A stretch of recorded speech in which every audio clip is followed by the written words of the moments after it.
Assalamualaikum warahmatullahi wabarakatuh. Perkenalkan saya Alia Miranti dari D4 Sistem Informasi Geografis. Di sini saya akan mendemonstrasikan praktikum pemrograman geospasial web acara yang ketujuh yaitu PHP, Hypertext Preprocessor. Kemudian di sini saya akan menjelaskan sedikit terkait materi ini.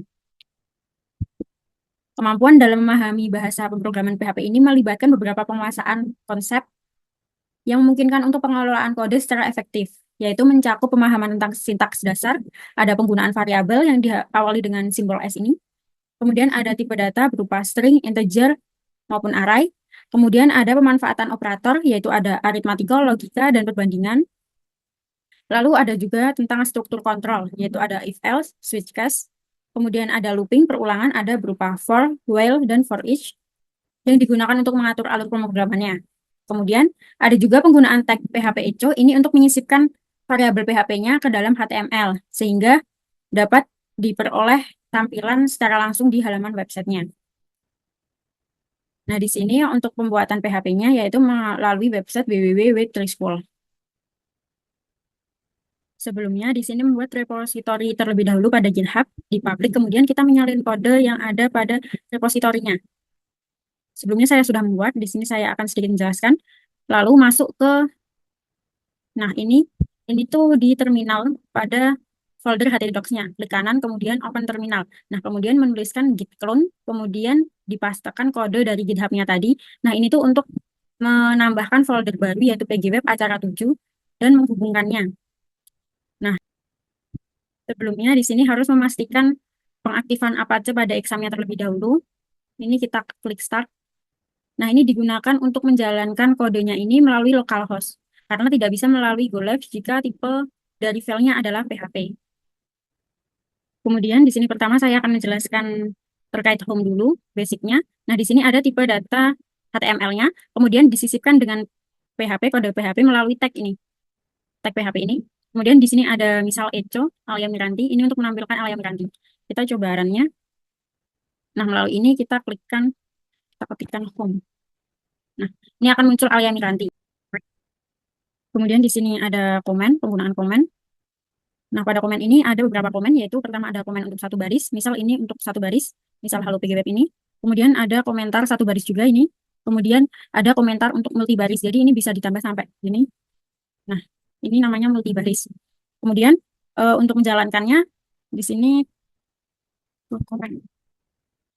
Nah, di sini akan muncul halo PGWeb, dan yang di komentar ini tidak akan muncul. Kemudian selanjutnya masuk ke variabel. Nah, di variabel ini ada variabel X dan variabel Y. Variabel X-nya bernilai 7, dan variabel Y-nya ini bernilai string angka pgweb. Mengapa harus diketik 2? Karena ini berupa string, berupa huruf. Kemudian di sini ada echo ini untuk menampilkan. Kemudian di sini untuk menampilkan variabel X. Kemudian ada BR, ini untuk menampilkan variabel selanjutnya ini di bawahnya. Misal saya di sini ada variabel. Nah, ini ada di bawahnya, 7 dan pgweb. Lalu selanjutnya ada echo. Echo ini digunakan untuk menampilkan teks, menampilkan apapun seperti fungsi print. Nah, ini misal ada H2 ini heading 2, ada pgweb, kemudian ada ini di bawahnya ada selamat belajar, menggunakan BR agar berada di bawahnya. Kita run echo. Nah, akan muncul seperti ini. Kemudian selanjutnya ada data type. Nah, data type ini sebenarnya banyak. Di sini saya mencontohkan untuk variabel A dengan datanya ini berupa string. Kemudian menampilkannya menggunakan vardum. Mengapa menggunakan vardum? Ini untuk menampilkan informasi secara rinci. Kita coba run. Di sini ada data type. Nah, ini akan menampilkan informasi dengan tipe datanya. Misal ini 7, akan muncul informasi integer 7.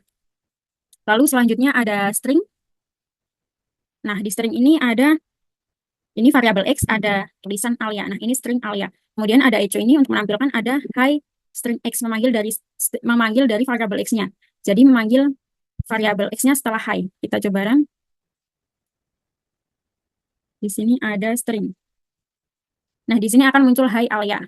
Kemudian selanjutnya ada number.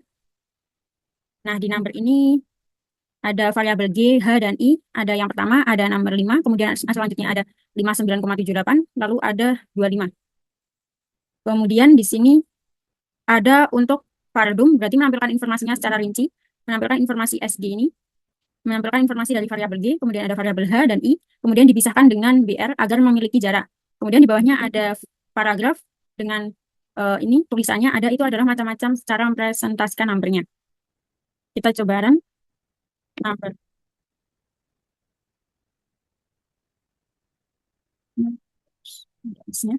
Nah, di sini akan muncul ini adalah integer, kemudian ini adalah 5. Mengapa ini merupakan string? Karena di sini diapit dengan petik 2, maka nilainya akan string. Kalau tidak diapit akan muncul integer seperti yang nomor 5. Kemudian ada paragraf, itu adalah macam-macam cara mempresentasikan number. Kemudian selanjutnya ada casting. Casting ini untuk merubah suatu tipe data ke tipe data tertentu. Misal ini ada beberapa variabel dari K sampai O. Di sini ada beberapa macam tipe data, yaitu ada tipe data integernya 7, kemudian ada float, kemudian ada string, ada boolean, true atau false, kemudian ada data null. Lalu di sini akan diubah ke string. K sampai O ini akan diubah ke string. Kemudian ada variabel dumnya, ini untuk menampilkan informasi secara rinci. Lalu ada paragraf null to string, kosong. Kemudian ada boolean to stringnya akan muncul 1. Kita coba run, di sini ada untuk casting.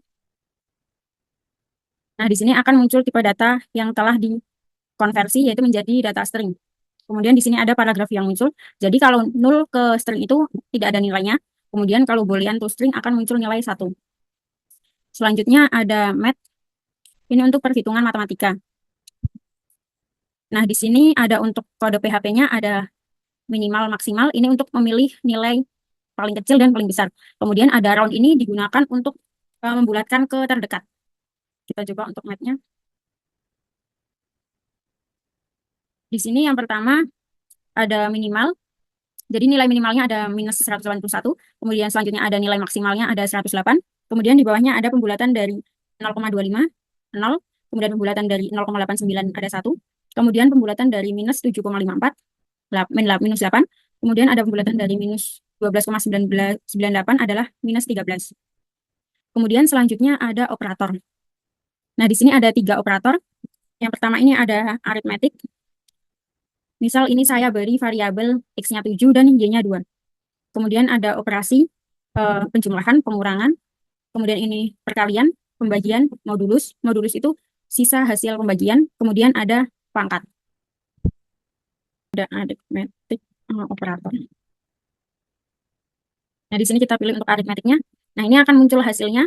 Ini ada penjumlahan dari 7 dan 2-nya ada 9. Kemudian pengurangannya 5. Perkaliannya ada 14 hasilnya. Kemudian ada pembagiannya 3,5. Modulusnya 1 dan pangkatnya 49. 7 pangkat 2, 49 gitu. Kemudian selanjutnya ada untuk segment. Nah, untuk di segmen ini ada penjumlahan. Misal ini ada variabel X dan Y. Di sini untuk variabel X-nya 7, Y-nya 9, dan Y plus sama dengan 50. Nah, di sini untuk menampilkan variabel X-nya biasa menggunakan echo, kemudian ada pembatasnya BR, kemudian di bawahnya ada untuk menampilkan variabel Y. Di sini kita coba untuk run, untuk segmen. Nah, di sini muncul nilai 7 dan 59. 7 ini dari nilai X dan 59 ini hasil dari penjumlahan variabel Y dan Y plus. Jadi ini ditambah semua jadi Y plus plus Y, jadi 59. Lalu selanjutnya ada comparison. Ini ada equal dan identik. Nah, di sini ada nilai untuk XY-nya 150. Kemudian ada hasil perbandingan dengan equal dan identik. Di sini ada variabel dam untuk menampilkan informasinya secara rinci. Kalau equal berarti sama dengan yang ada 2, kemudian identik sama dengannya ada 3. Di sini kita coba jalankan untuk comparison. Nah, ini untuk perbandingan dengan equalnya, ini ada true. Kemudian hasil perbandingan identiknya ada false. Lalu selanjutnya ada if else. Nah, ini ada if. Nah, if else ini digunakan untuk perumpamaan. Ada pada suatu kondisi tertentu. Nah, di sini misal ada variabel T, kemudian ada nilainya. Kemudian ini ada suatu kondisi tertentu. If variabel T kurang dari 23, nilainya kurang dari 23, maka akan menampilkan good. Jika bukan kurang dari 23, maka akan menampilkan nice try. Kita coba run, di sini ada if. Nah, ini bertuliskan nice try, mengapa? Karena variabel T-nya ini 25. Jadi ini bukan kurang dari 23. Jadi nilainya adalah else, nice try ini. Kemudian selanjutnya ada switch. Nah, switch ini misal kita membuat variabel dari Valve generate. Misal ada variabel klasikal. Nah, misal ini ada switch, kita milih, kita membuat case dulu, ada rock, kemudian menampilkan printnya ada genre musik favorit Anda adalah rock. Kemudian selanjutnya ada pop, jazz, classical, dan default. Nah, di sini ada variabel fav genre. Nah, ini menuliskan classical. Berarti nanti akan muncul genre musik favorit Anda adalah klasik yang ini, case ini. Kita coba run. Di sini ada switch. Nah, di sini akan muncul genre musik favorit Anda adalah klasik. Lalu selanjutnya ada array. Array ini menampilkan data yang lebih banyak. Ya, di sini ada data array days, ada Senin sampai Minggu. Kemudian ada muncul Vardum. Vardum ini menampilkan informasi rinci tadi ya. Di sini kita coba run untuk array-nya. Nah, akan muncul nilai array. Misal nih 0 string Senin, kemudian Selasa, Rabu. Ini tipe datanya string semua. Kemudian selanjutnya ada loop. Nah, loop. Loop ini merupakan perulangan. Misal ini ada days-nya, array. Ini juga memanfaatkan array juga. Kemudian ada for B sama dengan 0. Kemudian count. Count ini menggunakan untuk mendapatkan jumlah elemennya. Elemennya elemen hari, kemudian menampilkan itunya hari ke berapa tambah 1 merupakan hari itu. Kita coba run. Di sini untuk loop. Nah, di sini akan muncul hari ke-1 sama dengan Senin, Selasa, Rabu, Kamis, Jumat, Sabtu, dan Minggu. Mengapa ini dituliskan hari ke-1? Hari ke ini tambah 1, SB tambah 1. Karena SB ini adalah 0. Kalau ditambahkan 1, maka akan muncul hari Senin. Seperti itu. Kemudian selanjutnya ada function. Di sini kita misal ada function family name. Di sini ada variabel fname dan year. Di sini ada variabel fname-nya ada kata anyar, kemudian born it, year, berarti ini tahunnya. Variabel fname-nya, family name-nya ini ada misal ada Angga, Anggi, dan Anggo. Ini untuk tahun kelahirannya, born-nya. Kita coba run di sini untuk function. Nah, di sini akan muncul ini fname ini kan ini fname. Nah, maka akan muncul Angga karena anyar, born in 1990 dan selanjutnya. Kemudian yang terakhir ada untuk tabel, pembuatan tabel. Nah, pembuatan tabel ini juga memanfaatkan array dari data nama dan hobi. Di sini misal ada namanya Diana Prameswari, ada hobi memancing sampai bawah ini. Kemudian ada membuat tabelnya menggunakan echo. Echo, kemudian tabel borderless, kemudian ada tr, th, nama, kemudian ada hobi. Nah, ini akan ditampilkan di paling atasnya ini. Kemudian ada looping ini untuk menampilkan datanya. Nah, di sini ada paddingnya 10, kemudian mengambil row-nya nama dan hobinya. Kemudian echo ini dalam bentuk tabel, akan ditampilkan dalam bentuk tabel. Misal ini tabel. Nah, ada nama dan hobi, seperti ini untuk tabelnya. Seperti itu aja. Kemudian di sini untuk menautkan pada GitHub-nya lagi, kita perlu untuk commit ya. Di sini saya sudah menautkan, jadi tidak perlu. Sekian video representasi dari saya. Wassalamualaikum warahmatullahi wabarakatuh.